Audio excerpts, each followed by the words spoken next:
Halo saudara yang dikasihi Tuhan, perkenalkan kembali saya Evangelis Marutua Sianturi. Kali ini saya akan membahas tentang topik menghakimi. Apa pandangan Alkitab tentang menghakimi sehingga orang Kristen nantinya bisa menggunakan pola-pola ataupun memaknai penghakiman ini secara benar. Topik ini sangat penting karena akhir-akhir ini banyak orang yang mengomentari pengajaran pendeta lain, dan banyak juga komentator-komentator akhirnya yang menuduh atau menyarankan atau bahkan memarahi ketika seseorang membeberkan hal-hal tersebut, sehingga berkata, jangan menghakimi. Yang menghakimi itu hanyalah Tuhan. Orang Kristen tidak boleh menghakimi dan bla bla bla bla segala macam. Oh saudara yang dikasihi Tuhan, ayat yang pertama diajukan orang ketika menentang seseorang, menyarankan seseorang, ketika menasihati seseorang untuk tidak menghakimi adalah Matius pasal 7. Nah, ayat ini berkata begini. Matius 7 ayat 1, jangan kamu menghakimi supaya kamu tidak dihakimi. Nah, seringkali orang mengutip hanya bagian pertama. Jangan menghakimi katanya. Pokoknya tidak boleh, katanya begitu ya. Dia tidak melihat frasa keduanya, supaya kamu tidak dihakimi. Bahkan kalau kita baca sampai ayat yang ke-5, dikatakan begini, karena dengan penghakiman yang kamu pakai untuk menghakimi, kamu akan dihakimi, dan ukuran yang kamu pakai untuk mengukur akan diukurkan kepadamu. Mengapakah engkau melihat selumbar di mata saudaramu, sedangkan balok di dalam matamu tidak engkau ketahui? Bagaimanakah engkau dapat berkata kepada saudaramu, biarlah aku mengeluarkan selumbar di matamu, padahal ada balok di dalam matamu? Hai orang munafik, keluarkanlah dahulu balok dari matamu, maka engkau akan melihat dengan jelas untuk mengeluarkan selumbar itu dari mata saudaramu. Jadi menurut saya, kalau saya membaca Alkitab ini secara normal, tanpa ada kepentingan satu hal pun, tanpa ada ketakutan akan hakim menghakimi, saya melihat bahwa ayat ini tidak mengajarkan tidak boleh menghakimi sama sekali. Tetapi ayat ini mengajarkan jangan menghakimi secara munafik. Karena apa? Karena yang diceritakan di sini, kita itu tidak boleh menghakimi seseorang kalau justru sebenarnya kesalahan yang kita lakukan lebih besar. Karena diindikasikan di sini, hai orang munafik, keluarkan dahulu balok dari matamu. Kita hanya ingin mengoreksi atau menilai kesalahan orang yang hanya kecil sekali. Tetapi justru kesalahan kita sangat besar dan kita tidak mau dihakimi juga. Nah, kalau ayat Alkitab ini, ayat yang kedua, ini justru mengajarkan penghakiman yang fair. Karena apa? Karena dengan penghakiman yang kamu pakai untuk menghakimi, kamu akan dihakimi. Dan ukuran yang kamu pakai untuk mengukur akan diukurkan kepadamu. Jadi orang Kristen mau menghakimi orang lain, orang Kristen ingin menghakimi ajaran gereja lain, agama lain, dia harus jelas patokannya apa. Kalau kamu menghakiminya dengan perspektifmu sendiri secara subjektif, ya orang bisa menghakimimu dengan subjektif pula, atau bahkan mengatai hal-hal yang lain. Tetapi jika kita menghakimi suatu ajaran Kristen dengan Alkitab, maka kita pun harus siap dikoreksi. Maka ajaran kita pun harus siap diuji dengan Alkitab. Jadi, Matius pasal 7, ayat 1-5, dengan judul perikop di sini menghakimi, tidak serta-merta mengajarkan tidak boleh sama sekali menghakimi. Tetapi yang tidak diizinkan oleh ayat ini adalah jangan menghakimi secara munafik. Dan ketahui di sini, kamu menghakimi dengan cara apa, orang juga akan menghakimimu dengan cara itu juga. Kalau kamu menghakiminya dengan cara yang benar, yaitu menurut Alkitab firman Tuhan, maka orang juga akan menghakimi ajaranmu, menghakimi pola hidupmu, menghakimi tindakanmu berdasarkan Alkitab juga.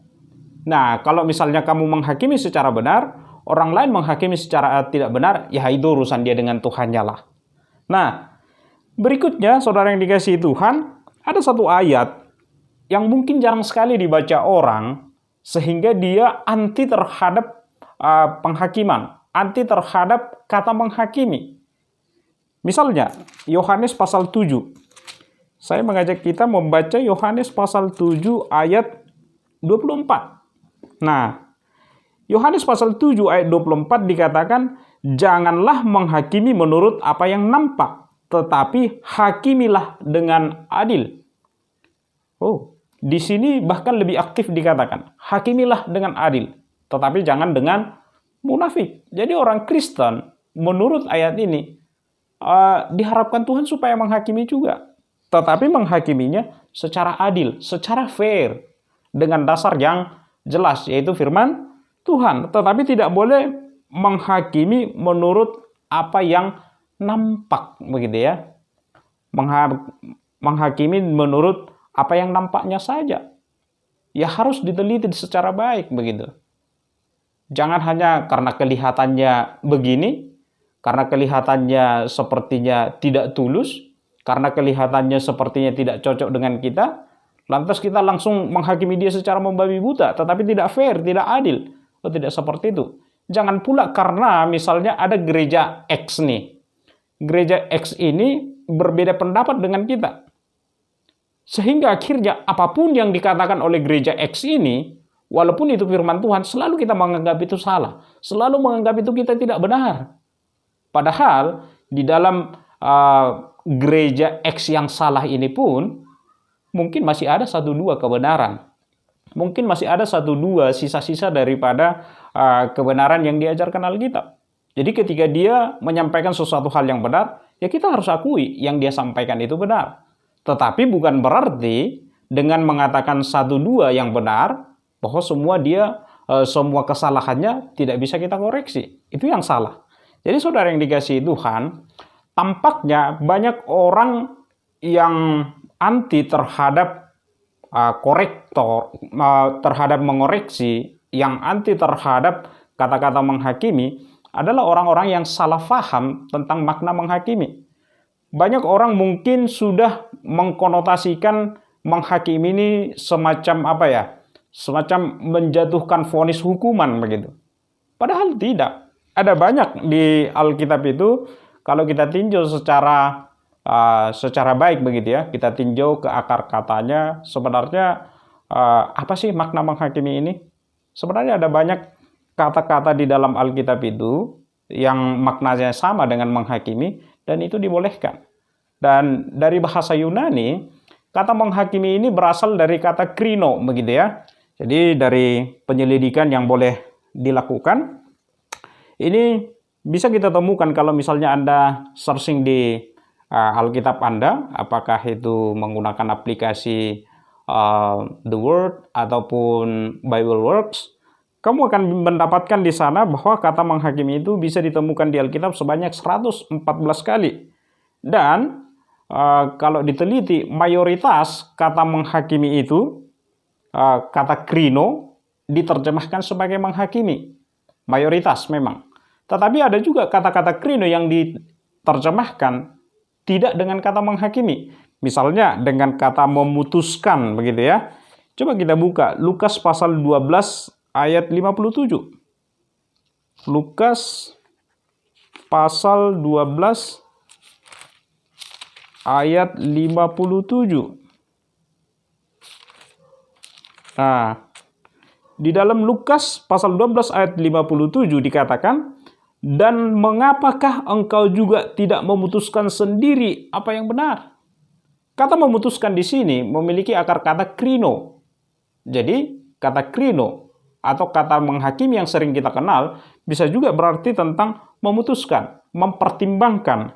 Nah, kata krino juga bisa berarti berpendapat. Nah, kita buka Kisah Para Rasul 3.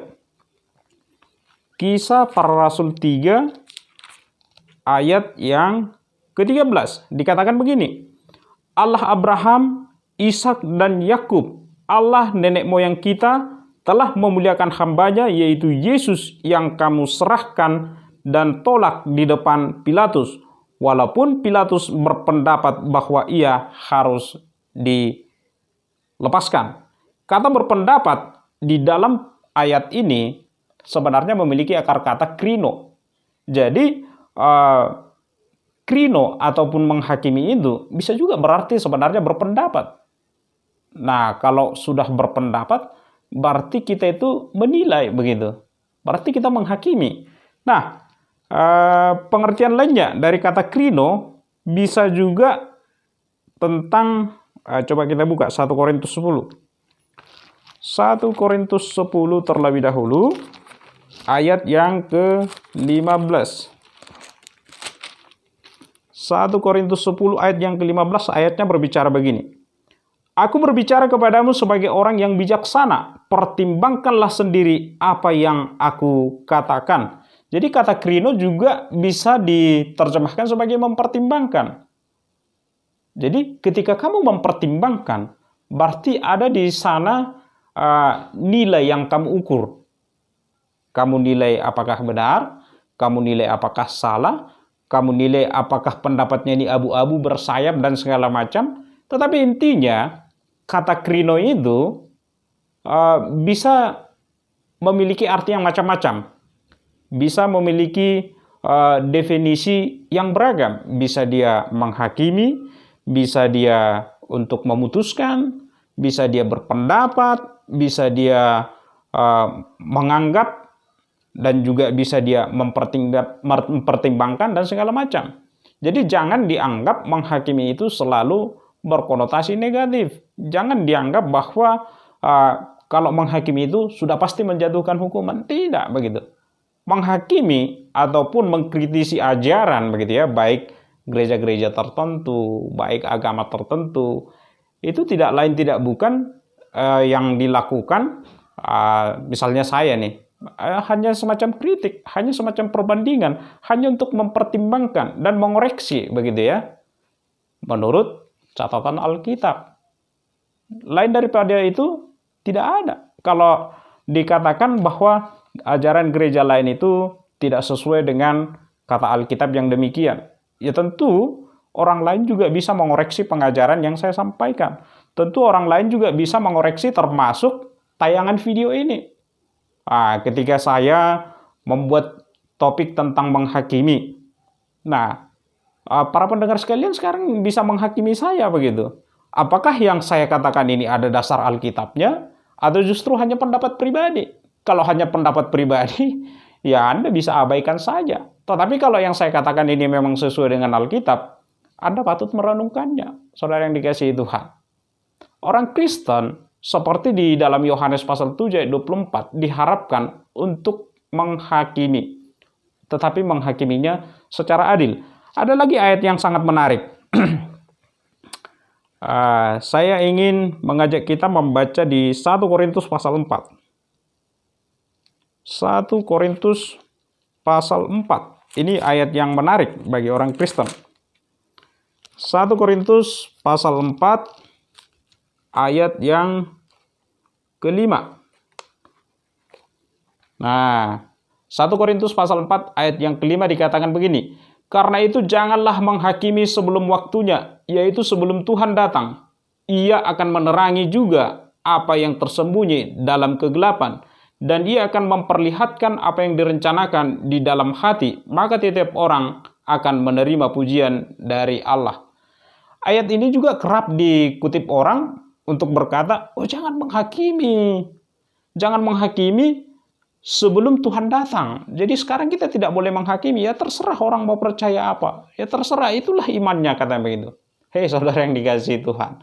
Ketika saya misalnya begitu ya, ketika saya koreksi baratnya pengajaran gereja tertentu, ketika saya kritisi misalnya kepercayaan agama tertentu, tentu saya juga tidak bisa paksa dia. Kalau dikatakan itulah imannya, ya saya juga mau bilang apa kalau dia tidak mau dikoreksi, kalau dia tidak mau dikritik.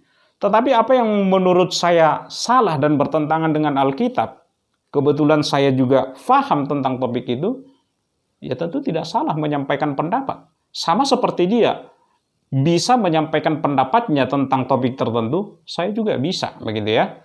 Nah, apa yang dikatakan di dalam 1 Korintus pasal 4 ayat 5 ini? Mengapa jangan menghakimi sebelum waktunya, itu sebelum Tuhan datang? Yaitu adalah kita itu tidak boleh menghakimi hal-hal yang masih tersembunyi. Hal-hal yang kesannya kita tidak tahu secara baik begitu. Misalnya isi hati seseorang, kita tidak boleh hakimi. Motivasi seseorang, kita tidak boleh hakimi. Karena ada juga orang mungkin begitu ya, memberikan sumbangan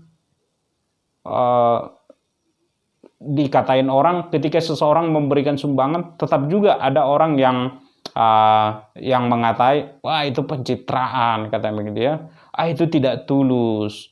Itu tidak begini. Itu tidak begitu. Sama ketika baru-baru ini viral juga, misalnya pendeta A mengomentari ajaran pendeta B. Kemudian pendeta B kesal begitu ya, marah. Bahwa dikatakan, itu mah pendeta kurang kerjaan itu, koreksi pendeta A, pendeta B. Kemudian ditambahkan kata-kata begini, orang yang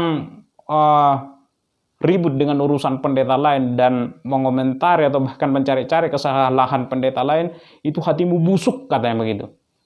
Kalau seandainya kita orang Kristen, anti terhadap kritik, kalau kita seorang Kristen dikritik, terus kita balas dengan kata-kata hatimu busuk karena kamu komentari saya, katanya begitu. Itu yang tidak dibolehkan menurut ayat Alkitab ini. Menurut 1 Korintus pasal 4 ayat yang kelima, hal-hal yang tersembunyi, hal-hal yang kita tidak tahu secara benar, yaitu apakah motivasi seseorang, apakah niat hati seseorang, kita tidak boleh langsung menghakiminya. Tetapi biarlah, katanya di sini, pasal 5 ini dikatakan, dan ia akan memperlihatkan apa yang direncanakan di dalam hati, maka tiap-tiap orang akan menerima pujian dari Allah. Jadi waktu akan menunjukkan, waktu akan memperlihatkan bahwa hati seseorang itu benar, bahwa hati seseorang itu murni atau tidak dalam hal mengkritisi. Jadi sampai di sini saudara yang dikasihi Tuhan, apa pendapat Anda? Apakah orang Kristen boleh menghakimi atau tidak? Apakah orang Kristen boleh menilai atau tidak? Atau justru Anda masih terkungkung dalam pengertian yang lama bahwa kita tidak boleh menghakimi? Jika demikian, mari kita selidiki satu ayat lagi. Saya mengajak kita membaca kitab Roma. Kitab Roma pasal yang ke-14. Ini judulnya menarik-menarik semua begitu.